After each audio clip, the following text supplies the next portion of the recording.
بسم اللہ الرحمن الرحیم۔ دوستوں، آج کی یہ پوسٹ بنی اسرائیل کی ایک بدکار عورت کے بارے میں ہے جس نے 7 ولیوں کو جنم دیا۔ بنی اسرائیل میں ایک عورت تھی جو بہت بد کردار تھی۔ اللہ نے اس کو حسن و جمال خوب دیا تھا اور وہ بد کردار بھی انتہا درجے کی تھی۔ پوری بستی کے ساتھ اس کے تعلقات تھے۔ اس نے اپنے لیے بڑا محل بنا لیا تھا اور ایک تخت بنوایا اور وہ بن سور کر ملکہ کی طرح تخت پر بیٹھتی تھی، اور اس کے ساتھ غلط تعلق رکھنے والے پورے شہر کے امراء تھے۔ اس کی زندگی ایسے ہی گزر رہی تھی۔ ایک مرتبہ وہ اپنے گھر کا دروازہ کھول کر تخت پر بیٹھی تھی کہ قریب کسی اور بستی کا نوجوان تھا جو نیک تھا، عبادت گزار تھا۔ وہ ادھر سے گزرا اور گزرتے ہوئے اچانک جو اس کی نظر اٹھی تو اس عورت پر جا پڑی، اور اس عورت کی ایسی تصویر اس کے دل میں چھپی کہ وہ آگے تو چلا گیا مگر اس کا دھیان ادھر ہی بھٹک گیا۔ پھر وہ مراقبہ میں، ذکر میں، تسبیحات میں، تلاوت میں جب بیٹھتا تو اس کا دل ہی نہیں لگتا تھا۔ اس نے روزے بھی رکھے لیکن خیال نہ نکلا۔ اس نے اپنے آپ کو تکلیف بھی پہنچائی، کئی دن اپنے آپ کو بھوکا پیاسا بھی رکھا مگر اس کے دل سے خیال نہ نکلا۔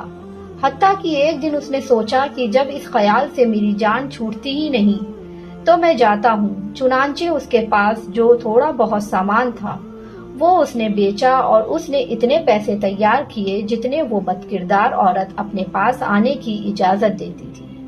وہ اس عورت کے پاس آیا اور پیسے دے کر اس کے پاس چارپائی پر بیٹھ گیا، بات چیت کرنے لگا۔ اچانک بات چیت کے دوران اس کے دل میں یہ خیال آیا کہ میں نیککاری کے اتنے سال گزارے ہیں، آج میرے پاک اللہ مجھے اس غیر محرم کے ساتھ بیٹھے ہوئے بھی دیکھ رہا ہوگا۔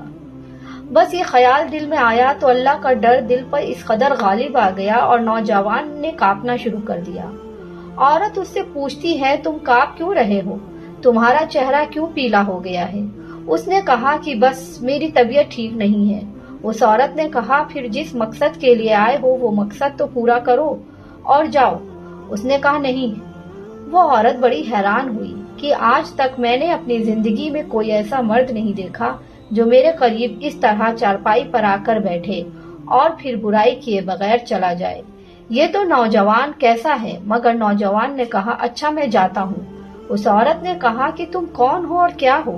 اس نوجوان نے بتایا کہ میں اس نام کا بندہ ہوں اور فلاں بستی کا ہوں، اور میرے دل میں خیال آ رہا ہے کہ میں نے اتنی عمر مصلے پر بیٹھ کر گزار دی، آج میرا اللہ مجھے تیرے ساتھ بیٹھے ہوئے بھی تو دیکھ رہا ہے۔ بس اس کے بعد اس نوجوان کی آنکھوں میں سے آنسو بہنے لگے اور وہ چل پڑا۔ اب وہ چلا تو اس عورت کو جو تھوڑی دیر کی صحبت ہو گئی تھی اس کی برکت اس کو مل گئی۔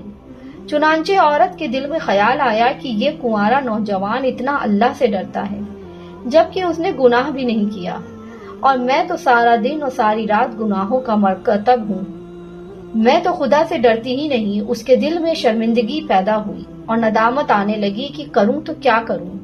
دل میں خیال آیا کہ اچھا چلتی ہوں اور حضرت موسیٰ علیہ السلام سے پوچھتی ہوں کہ کیا میرے لیے بھی توبہ کی کوئی صورت بنتی ہے، اور اپنے گھر سے نکل کھڑی ہوئی۔ اب اس کو بستی کا ایک بندہ پہچانتا تھا۔ وہ ایسی نامی گرامی عورت تھی۔ وہ چلی اور جا کر حضرت موسیٰ علیہ السلام کو جو دیکھنا تو وہ اس وقت بنی اسرائیل کے لوگوں کو نصیحت فرما رہے تھے۔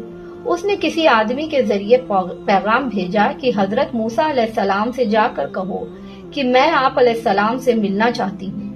آپ جس کو پیغام دیا وہ بیوقوف تھا۔ کچھ پیغام پہنچانے والے بھی تو بیوقوف ہی ہوتے ہیں جس کو ڈھنگ ہی نہیں آتا کہ کیسے پیغام پہنچایا جائے۔ اس خدا کے بندے نے سیدھا جا کر سب کے سامنے کہہ دیا کہ حضرت آپ سے فلاں عورت ملنے آئی ہے۔ حضرت موسیٰ علیہ السلام نے نام سنا تو آپ کو بہت جلال آیا کہ لوگ کیا سوچیں گے کہ ایسی عورت ان سے ملنے کے لیے آئی ہے، ان کا کیسا تعلق ہے اس سے۔ حضرت موسیٰ علیہ السلام نے غصے میں کہہ دیا کہ اس سے کہو چلی جائے، میں اس سے نہیں ملنا چاہتا۔ اس بیوقوف نے آ کر کہا کہ میں نے بات کہی تو حضرت موسیٰ علیہ السلام بڑے ناراض ہوئے اور وہ بڑے خفا ہوئے تم سے۔ وہ عورت ڈر گئی۔ اس نے کہا کہ میری بدکاریاں ایسی ہیں کہ اللہ مجھ سے پہلے ہی ناراض تھا اور اب اللہ کا نبی علیہ السلام بھی مجھ سے بات نہیں کرنا چاہتا۔ میرے لیے تو اب اس دنیا میں ٹھکانہ کوئی نہیں۔ بڑے اداس اور بوجھل قدموں کے ساتھ وہ وہاں سے چلی آئی اور اسے سمجھ میں نہیں آ رہا تھا کہ وہ کیا کرے۔ اب وہ حیران تھی کہ اللہ کے نبی علیہ السلام نے بھی میرے ساتھ بات کرنا گوارا نہ کیا۔ میں اتنی گری ہوئی چیز ہوں کہ وہ بات کرنا بھی نہیں چاہتے۔ چنانچہ وہ گھبرائی اور اس نے گھر کی کنڈی لگائی۔ اس نے اپنے کسی بڑے سے سنا تھا کہ بندہ جب اپنے رب کو منانا چاہتا ہے تو اس کو چاہیے کہ وہ اس کے سامنے سجدہ کرے۔ چنانچہ اسے اور کوئی طریقہ تو آتا نہیں تھا۔ گھر کی کنڈی لگا کر ایک جگہ اس نے اللہ کے سامنے سجدہ کیا۔ دل سے یہ کہہ رہی ہوگی، میں تیرے سامنے جھک رہی ہوں خدا، میرا کوئی نہیں اللہ تیرے سوا، اس پوری دنیا میں اور کوئی نجات کا راستہ نظر نہیں آتا تھا۔ پھر اللہ کی شان دیکھیے، اس نے رات گزاری۔ اگلے دن اس کے دل میں خیال آیا کہ میں عورت ذات ہوں، اکیلی مکان میں رہتی ہوں اور ایک میری خادمہ ہے، تو میں اگر نیت کر بھی لوں تو جتنے لوگ نے میرے ساتھ بدکاریاں کی ہیں وہ مجھے اس میں نہیں رہنے دیں گے، تو بہتر یہ ہے کہ اس جگہ کو چھوڑ کر چلی جاؤں۔ تبھی اس نے فیصلہ کر لیا کہ میں یہاں سے چلی جاتی ہوں۔ اس نے اپنے آپ کو ایک سادہ سے کپڑے میں لپیٹا تاکہ کوئی کپڑوں کو اور حسن و جمال کو نہ دیکھے کہ یہ کون جا رہی ہے۔ پھر اس نے سوچا، عورت ذات ہوں، کہاں جاؤں؟ دل میں خیال آیا کہ وہ نیک نوجوان تھا جس کے دل میں اللہ کا اتنا خوف تھا کہ وہ اللہ کے ڈر سے کانپ رہا تھا۔ کیوں نہ میں اس نیک بندے کے پاس چلی جاؤں اور اس کی خادمہ بن کر رہ جاؤں، ممکن ہے کہ وہ مجھے نکاح میں قبول کر لے۔ یہ اس بستی کی طرف چل پڑی۔ چنانچہ ڈھونڈتے ہوئے یہ اس بستی میں اس گھر تک پہنچی اور گھر والوں سے کہا کہ میں فلاں بندے سے ملنے کے لیے آئی ہوں۔ تو انہوں نے کہا کہ اس کا ذکر و عبادت کا معمول ہے اور وہ کمرے سے اتنے بجے نکلتا ہے، تم انتظار کر لو۔ چنانچہ اس نے کہا، بہت اچھا۔ وہ عورت انتظار میں بیٹھ گئی۔ جب انتظار کرنے بیٹھی ہوئی تھی تو اچانک اس نوجوان نے دروازہ کھولا اور اس کی نظر اس عورت پر پڑی۔ یہ سامنے بیٹھی ہوئی تھی۔ جب نوجوان نے عورت کا چہرہ دیکھا تو اس کا اپنا وہ وقت یاد آ گیا کہ وہ کون سا وقت تھا۔ میں اپنے مسلح کو چھوڑ کر بالآخر اس کی چرپائی پر جا بیٹھا تھا تو اس نوجوان پر خوف طاری ہو گیا کہ کہیں یہ میرا ایمان خراب کرنے تو یہاں نہیں آ گئی۔ میں نے تو اتنی مشکل سے اس کا تصور ذہن سے نکالا تھا۔ نوجوان پر اتنا خوف طاری ہوا کہ وہ وہیں پر گر گیا اور اس کی جان چلی گئی۔ اب اس کی وفات پر گھر والے بھی رنجیدہ اور اس عورت کو بھی بڑا غم ہوا۔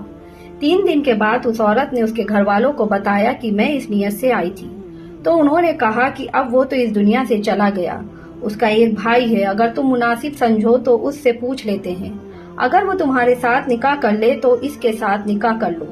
اس نے کہا ٹھیک ہے۔ جب بھائی سے پتہ کیا تو اس نے کہا ٹھیک ہے کہ اگر پہلے یہ ایسی عورت رہی ہے اور اب توبہ کی نیت کر چکی ہے تو میں اس کو اپنے نکاح میں قبول کر لوں گا۔ چنانچہ اس عورت کا اس کے بھائی کے ساتھ نکاح ہوا اور اس عورت کو اللہ تعالیٰ نے 7 بیٹے عطا فرمائے اور وہ 7 بیٹے بنی اسرائیل کے اولیاءوں میں سے گزرے ہیں۔ ایسی بد کردار عورت بھی اگر توبہ کرتی ہے تو اللہ تعالیٰ اسے 7 ولیوں کی ماں بنا دیتا ہے۔